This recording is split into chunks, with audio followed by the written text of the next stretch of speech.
before that Geneva. How did that go and what was that experience like? Yeah, no, it was a great experience. To have the opportunity to speak at the UN, something that I never thought would happen. Playing footy or being involved in the AFL, but to get that opportunity to go over there and I guess talk about our game, share it with the world, and talk about some of the, obviously the racial vilification policy and some of the programs that we have developed through the AFL.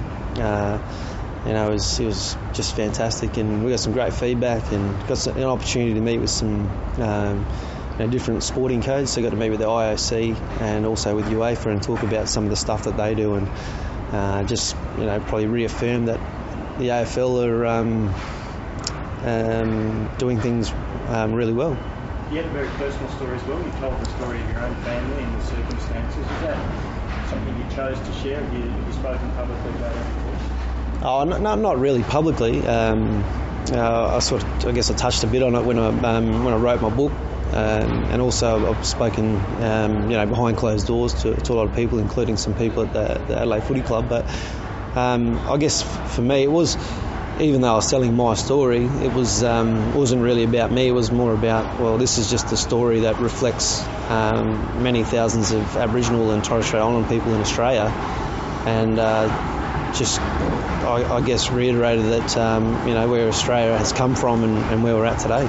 This is a bit of a different pre-season for you. Normally you're out there slogging it out. How are you finding your new role and what's different for Andrew McLeod this year? I guess a lot of it's different. I'm not out there and sweating it out, but I'm really loving my my new role with the AFL. Within the last 3 or 4 months, have taken a young 15-year-old group to Tonga and watch them develop and watch them to continually develop. Spend some time with them in Sydney as well.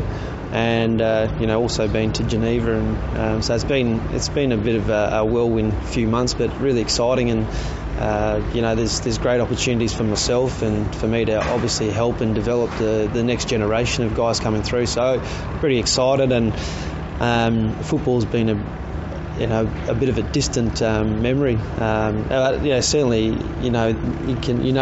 being around, obviously still being around footy, that it's coming up and it's exciting, and looking forward to, I guess, being on the other side of the fence and watching and just taking, getting, I guess, that little bit more enjoyment out of it instead of being work all the time. So, I'm looking forward to it, and hopefully it brings great things for some of for our two SA clubs. In about 25 minutes, we'll just go on.